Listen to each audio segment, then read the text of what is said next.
970 WGTK. 970 WGTK gives you Let's Talk with Dr. Stan Frager. From relationship problems to family feuds, he's got all the advice and expert help you'll need.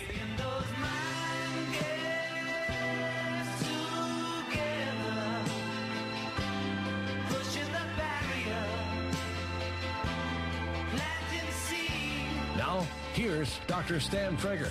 Hi, good evening, everyone. Always nice to have you with us. I hope this weekend has been a nice one for you. I'm psychologist Stan Frager, and every Sunday night we get together from 8 until the 10 o'clock hour. Always a very interesting time, and I think you'll find tonight right up to our standards. We have some wonderful guests joining us, and we'll get right into it. The lines are open. Always have lots of nice things to give away to people who call in. So we'll go from there. Let me start off by saying in the studio with us tonight is Dr. Eli Karam. He's president of Kentucky Association of Marriage and Family Therapists. He's also an assistant professor at the University of Louisville at the Kent School of Social Work. And we'll tell you more about Dr. Karam later on. And with us are some authors who wrote a book, Jim Gulnick, and is it pronounced Lisette Guevara? Lisette Guevara.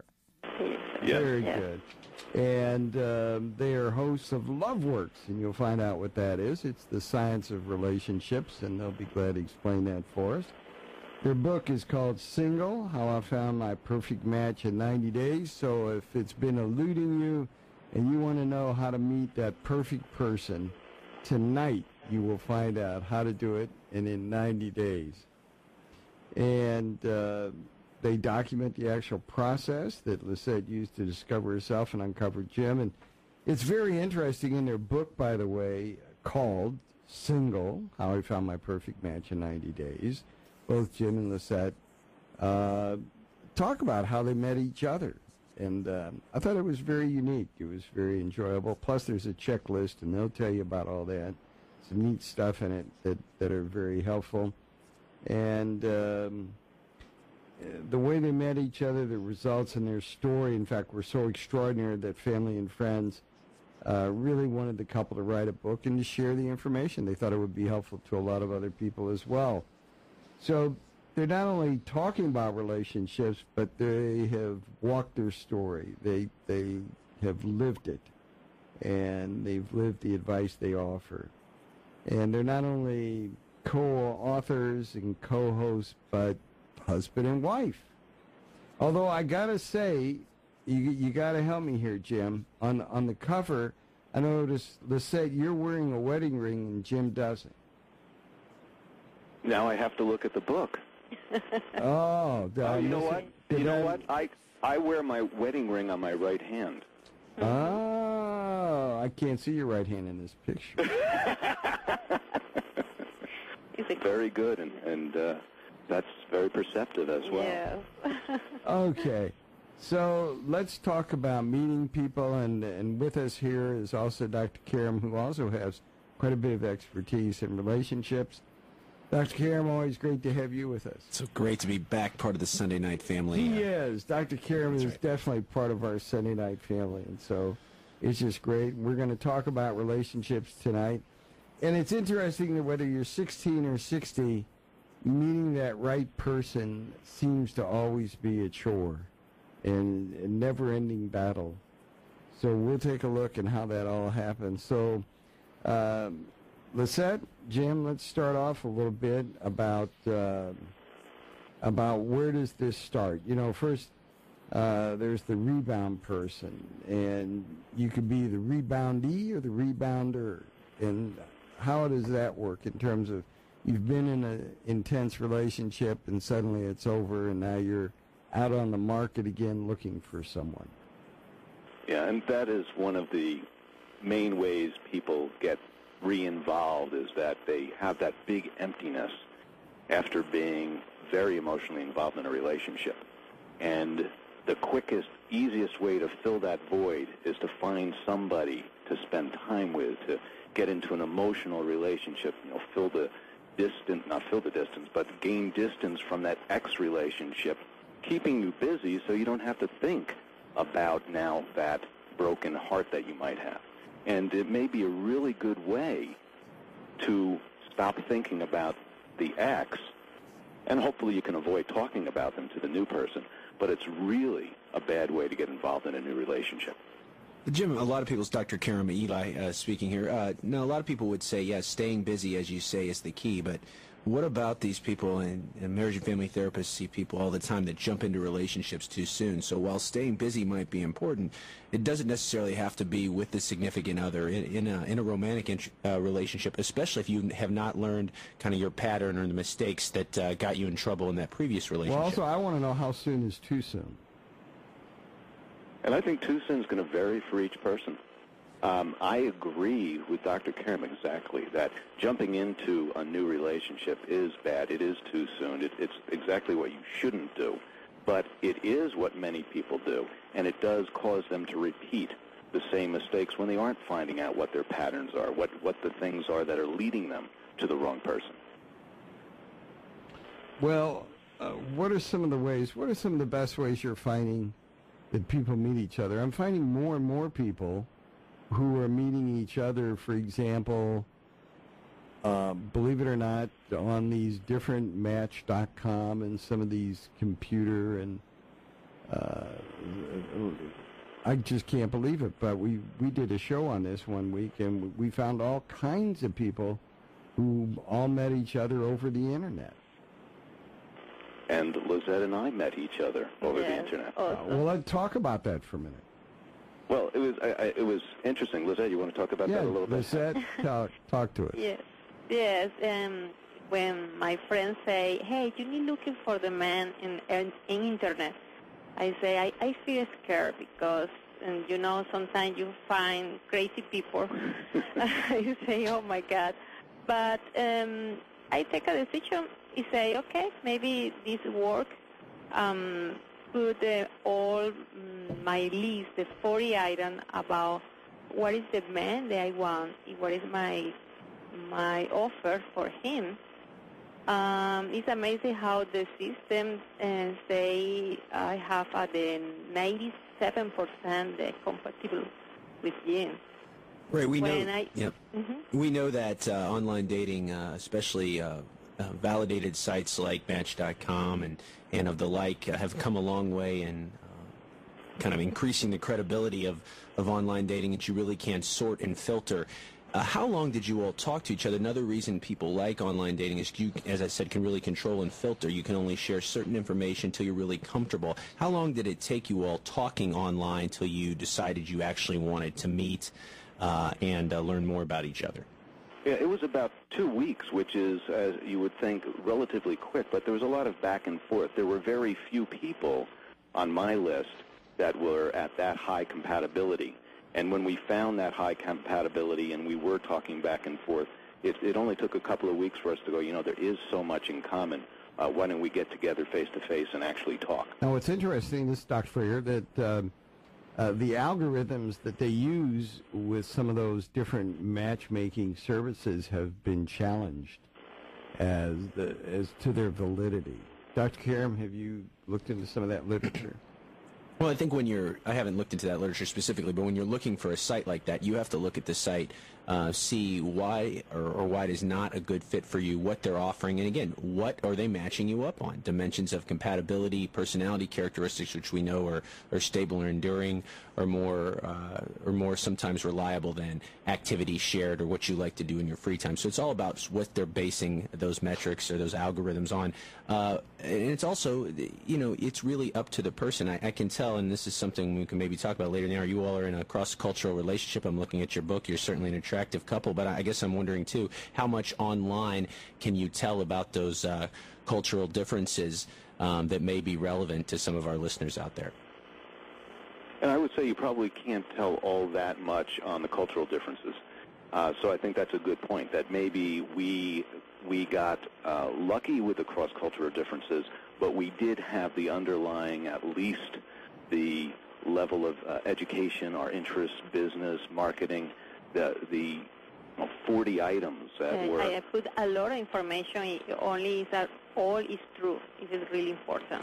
Yeah, that's a good point. You got to be truthful on these things. So one of the things is filtering. You know, you spend a lot of time investing in getting to know about someone, exchanging messages online, learning about them, and then you meet them and they don't live up to the someone bill of did a goods. study, and the average person missed their weight by about 18 pounds. They're 18 pounds more than what they said they were. And then I think there was something else. Oh, height was another one. They tend to be about 2 inches shorter than what they put on their form. Now, when you all met, was there a geographic distance, or were you both local? Because that is sometimes not a barrier for people that like online dating. They don't care if it's quite a geographic spread, whereas other people, they want the person to be in town. We were close. We were both within about 10 miles of Dallas. Great. See, I come from L.A. First question you ask somebody is, where do you live? That's it. You can be in L.A. County and be an hour and a half apart, 2 hours apart. Hey, listen, we're going to take a quick break, and then we'll be right back. The lines are open. Give us a call, 571-0970. Calling Dr. Howard, Dr. Fine, Dr. Frager. You found Let's Talk with Dr. Stan Frager. Dr. Stan Frager is standing by to give you insight on issues that matter most to you. Call now, 571-0970. Hi, and welcome. We're talking about relationships tonight. By the way, we have a couple of copies, thanks to the authors, of their book called Single. And there's some neat charts. In fact, I told my son, who was single, that I would be sending him a copy of the book because it has some neat compatibility issues. We'll get to those, I guess, before we get done. But there's a father and mother questionnaire and some other issues. I'll let them tell you about it. We'll let Lisette and Jim tell you. But it's really a nifty book called Single, How I Found My Perfect Match in 90 Days. And the lines are open just for giving us a call, talking with us on the air. We'll send you a complimentary copy. 571-0970. And what we're asking is, how did you meet that special person in your life? What was the method you used? Did someone fix you up? Did you find someone? How did you meet someone? 571-0970. Jim and Lizette, Dr. Karam here again. Did you write this with the intention for anybody or for people getting out of a relationship or perhaps ending a marriage and starting on their second relationship? That's a real good question. We wrote it based upon ourselves, and both of us had been in relationships. And I think some of the things we did was look at what perhaps made our relationship successful and how we went about it. So it is useful in both. We think it is useful in both instances, whether someone's getting out of a relationship, someone's getting into one, or if someone's even in a relationship and wants to know more about their partner. Great. How did you come up with that 90-day metric? Because a lot of people would say, especially people in my business and Dr. Frager's business, that is a very quick time to assess compatibility on all the different things, personalities, background, education level, all these things that we know are important. That's a quick time to do that. So how did you come up with the 90 days, you and Lizette? This is actually the time frame that Lizette took. So we said how I found my perfect match in 90 days is how she did. So the process of doing it, which is a step-by-step process walking her through, by the time she was done with her list of 40 items, this is how it worked for her. That it may take shorter or longer, but you're right, it is a quick time frame. But most people don't even know what they want. They don't know who they are. They don't know what they want in a relationship. I think you mentioned before, they don't take the time after a relationship sometimes to really think about that before jumping into another one. Yeah, often go ahead. No, I was just going to say, this gives them that opportunity that if they're not in a relationship right now, let's do some self-work, self-observation first before going out to try to find someone to fit you if you don't know who you are or what you want. Yeah, it's a real good point. I often tell couples or individuals when they come into my office this idea that they want to blame their partner for everything that went wrong in a current or past relationship. I say I never met a relationship where one person is 100% of the blame. It's always some shared kind of mutual interaction. Everybody, to get better, has to take accountability for their part in the couple's cycle. And if you don't know what your part is or you think it's all the other person's fault, you're not going to get very far. So tell us more about, in that 90 days, these things that you are looking for, these key items on anyone's checklist that we should be looking for to determine if this new person is right for us or not.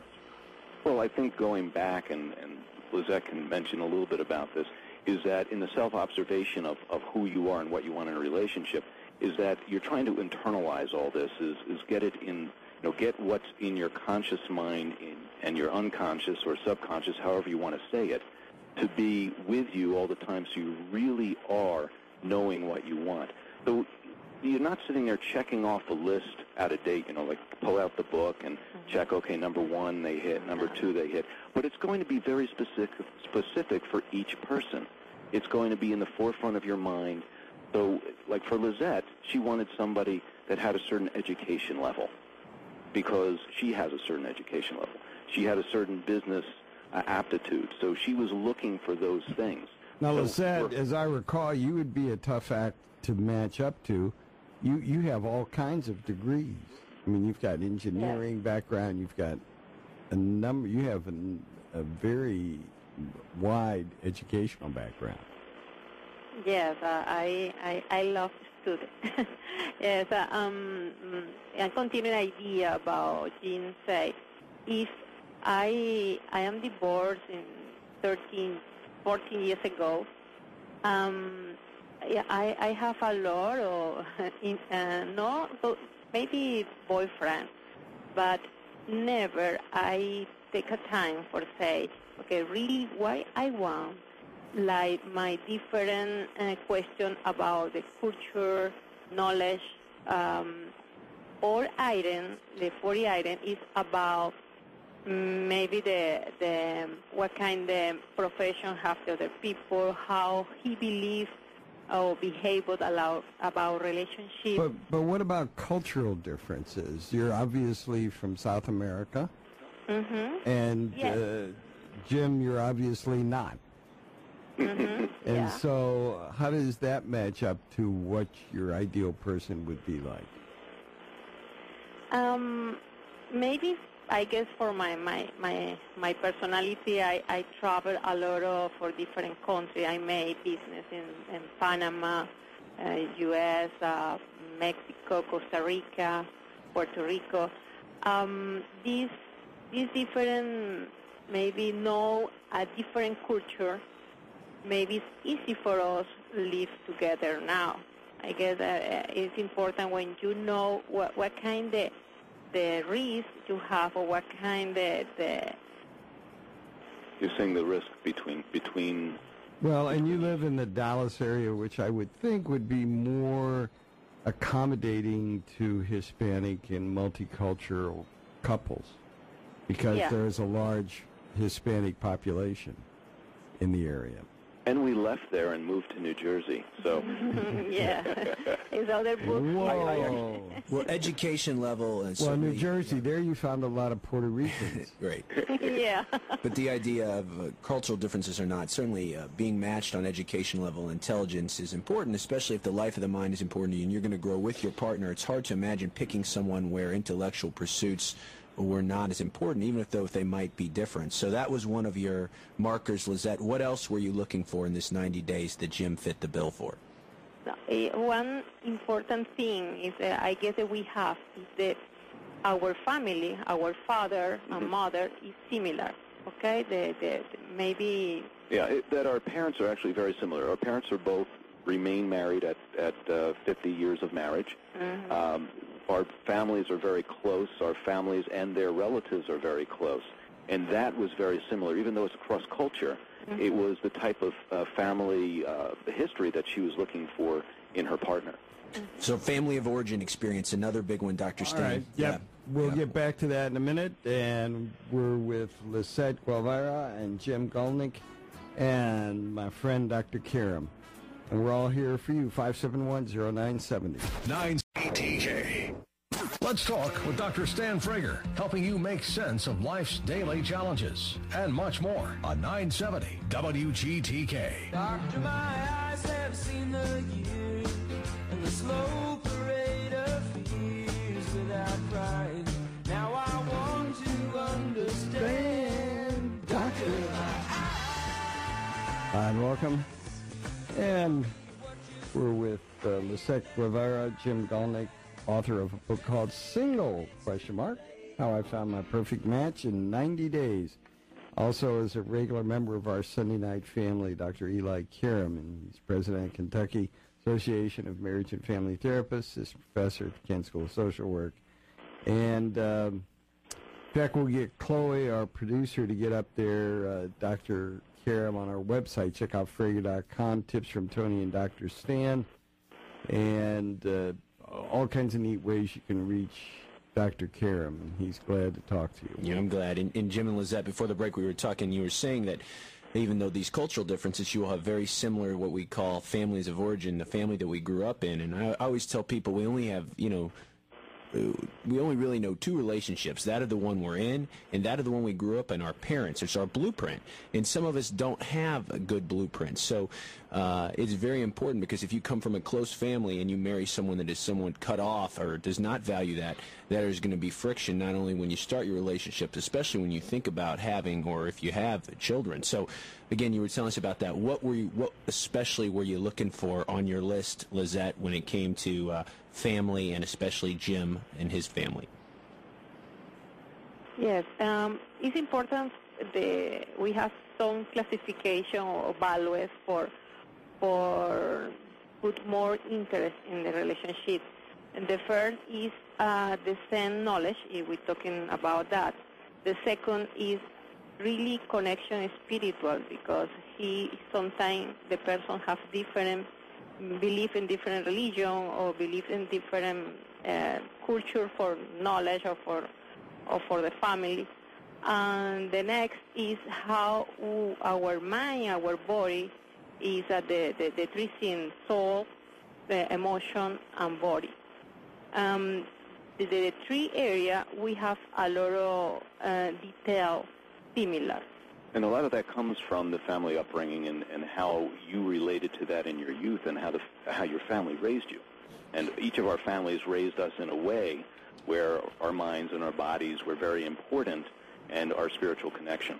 Yeah, and you're hitting on all the big ones so far: education, religion, family of origin, where we know that all the social psychological research says, in compatibility, we need a good amount of overlap in those areas. Not exactly. Now, given that you were very similar in that, were there some differences? Because people, even if they're alike in a lot of ways, there are some differences and variants in these experiences that are important to talk about. Yeah. Let's get to the good stuff. All right, you're going to get to that first. But before we get to, I'm just wondering if there were any slight differences in those areas that you mentioned, especially around spirituality or religion, that were overall similar but different enough that you at least had to talk about them, because that's a skill that the couples have to do. They have to be able to talk about these differences. You just can't assume everything was like your partner had it growing up.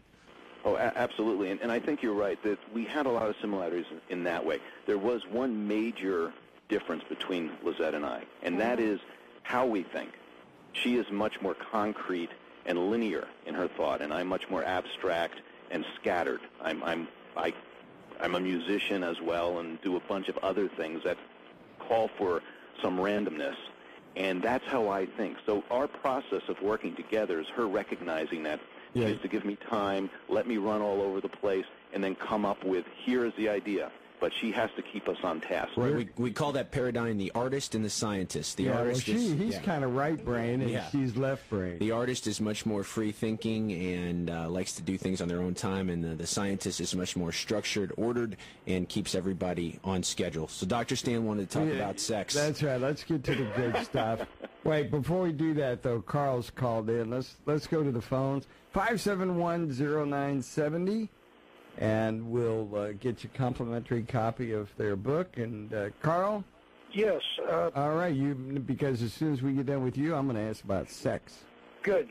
Let me just ask your group there if they would know single groups in various cities close to Louisville, Kentucky, where one can find where there are single organizations, single groups, single get-togethers.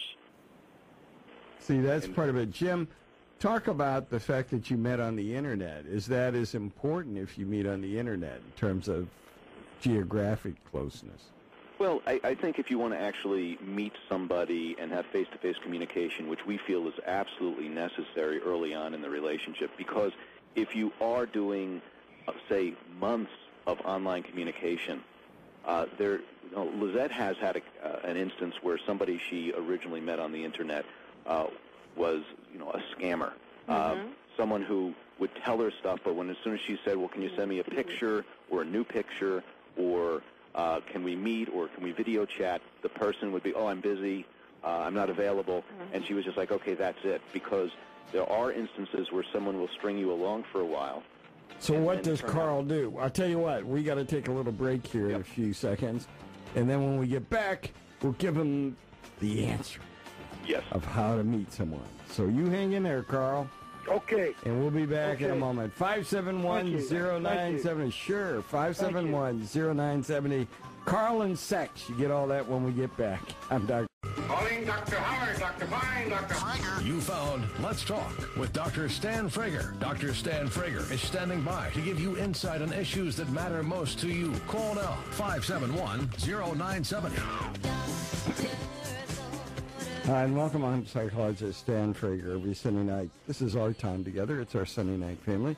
Glad to have you with us. And joining us is a regular member of our Sunday night family. It's good to see him again, Dr. Eli Karam. Great to have you with us, Dr. Karam, as always. And authors Lisette Guevara and Jim Galnick wrote a book called Single, How I Found My Perfect Match in 90 Days. And that's what we're finding out. Now we're going to help Carl, who wants to meet someone in our greater Louisville area. And we got to talk about sex. Got to get to the good stuff. All right. Quickly, Carl, you need to look places. What you like to do is where you're going to meet people with similar interests, i.e. for many people it is their hobbies, whether it be something like a dance class, a book club, possibly a church group. You got to go where the people are that you share some common interest with. Could be somebody walking around Seneca Park. Correct. Walking. Also, personal introductions. If you have a friend that knows a friend, these are still the best ways to meet people. In lieu of that, you can pursue very successfully, as we said earlier in the hour, what Jim and Lizette did, which is online dating. And there are all online dating sites, geared towards people that are just starting out or rebuilding. So you need to don't give up. And when I also tell people this that come in to consult a relationship-based therapist, it's something you can't give up on right away. If you do an online dating site, and Jim and Lizette, I don't know how long you all were doing this before you met each other, people think you just meet your match right away. Some people do this for months, sometimes even years before they find that Mr. or Mrs. Right. So it is something you cannot just give up on right away. Don't you guys think? We agree with that. We also think you hit all the major points of activities to be involved in. The other is there's things called meetup groups, which can either be for singles or it can be for hobbies, and it's there's that meetup site. So you can go look for something that has interest or you're interested in, either from a singles direction or from an activity, and it's free. We hope that helps you, Carl. One question. Do any of you all have a list of single groups that might be in this area or close to this area, or just people that are single come together and do all kinds of things? What you want to do, Carl, is get your internet out and Google Louisville meetup singles activities in single groups and see what that comes up with. Good. Okay, Carl, take care. Good. Many thanks. Okay. Thank you, Carl. Thank you. All right, now, as Dr. Stan has been previewing, we know you cannot be in a committed relationship without having some degree of sexual compatibility, and I always work with couples, and for some couples, Jim and Lizette, it's more important than others, but you have to assess this, and again, 90 days, depending on your values or how slow or fast a starter you are, can be an interesting timetable to assess this dynamic. So tell us about sexual compatibility, how important it was in your kind of checklist, Lizette, and what people should be looking for as far as that very important dimension. Yes, it's really important because you have, I guess it's two important, the communication and sexual. Okay, when you have these tools, it works for you, you have an intimate relationship that you can go beyond than just a normal everyday activity to communication, deep at a soul level, and as well as the sexual chemistry. That it becomes transparent. To be able to tell the other person anything. If you are not compatible sexually and you're not able to speak about it to the other partner, that can build a wedge and build a wall and separate the couple. And sure can, and you're also talking about this idea when you are communicating well, when you feel emotionally connected to somebody, in healthy relationships, the physical intimacy naturally flows. So this idea of having both is very important. Now, what if you do feel like you're getting close to that partner, but you're just not there with the sex yet? It is either different sex than you've had before, or not the same quality, but again, you feel close to that person, you're still hopeful that you can work on it, but it is not exactly meeting all your requirements. How do you give that feedback to a potential new partner? That's interesting. I think you need to. I think you need to be honest and open, and maybe if it takes going to a therapy session or two together to discuss that and be able to feel more relaxed about doing it, it's something that's real good, to look for professional counseling or therapy that can help you through that. Yeah, and again, it's very important. My son has a unique situation. He dates someone for about 30 days, for about a month to 3 months, and they disappear. I mean, there's a pattern. And he said to me tonight, he said, Dad, you know, after a while I got to start looking at myself about all these. Every time I date a nice, pretty young woman, it lasts 1 month to 3 months. And then she goes away. I said, have you done any exit interviews? You know, that's how my mind goes. It's like, find out why they're leaving. Right. Let her tell you. It goes back to this idea that we have to take accountability for our part in the relationship, and if we can't look at our own patterns or what we contribute, it's really hard to imagine being successful in these long-term relationships. That being said, you guys are not clinicians or psychologists like Dr. Stan or myself, so this idea that I think one draw to your book is that you all are real people who met and are practicing what you preach. Tell us a little bit about your background and how did two engineers go on to become relationship experts and write this book?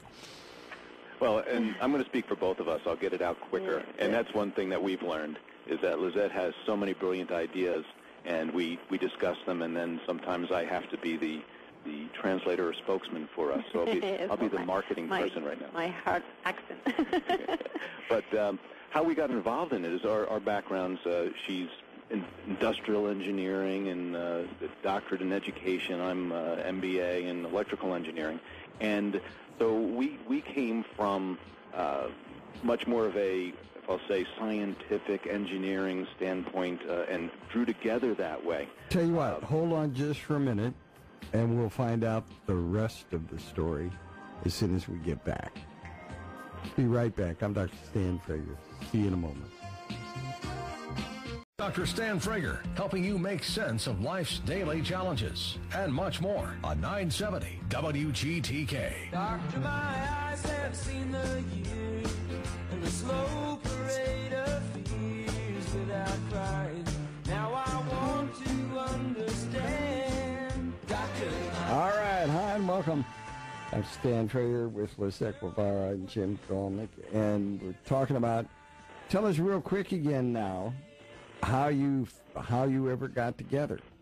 Well, this starts off with Lizette has been involved in business processes, processing optimization, ISO 9000, with businesses for 20 years. She's been teaching it. She's had her own consultant firm, and she decided to use the same process. Things like the Baldrige Award. You had to meet her quality standards. I had to meet her quality standards. Yes, certification. I'm certified. I have a stamp now. So you guys might find this interesting, but you all have these engineering systemic backgrounds in marriage and family therapy was actually founded on systemic thinking. So a lot of these principles, as you're saying, that engineers use, really when we think about homeostatic patterns and cycles and everything we've been talking about as far as couples relationships are actually really related. So believe it or not, lots of engineers have gone on to second careers as relationship experts and couples therapists. You might not know that. We did not know that, but we did find it kind of interesting at the similarities. We went with this book from our own experience. I mean, I hate to say this, but we'll be the first to admit we didn't go and do other research to come up with, let's pull a little bit from here and there and put it in here. This came from our hearts. We wrote this in about 6 weeks from our own experience, our own knowledge, or let's say our own thoughts about the knowledge. And you have some great check sheets in there and great helps for people. How can people find out more about the book or about you guys if they're interested in what they've One heard way this they hour? can do it is go to Frager.com, F-R-A-G-E-R, click on Tips from Tony and Dr. Stan, and there's all the good information on how to get a hold of them and their website and all kinds of good stuff. How's that, Mr. Conley? Yeah, that's fine. I mean, we could tell you others, but I think Frager.com is a beautiful place to There start. you go. And Yeah. Tips from Tony and Dr. Stan, and also things about Dr. Karam will be up there as well. Any parting words, Jim and Lizette? Anything if Your somebody's last out there? thoughts. We Yeah. got about 20 seconds. There it is. I think if anybody can find a relationship like we found by following steps and processes, it can be a wonderful thing. Don't give up hope, Right. but know yourself first. There you go. We'll be right back. Louisville, a division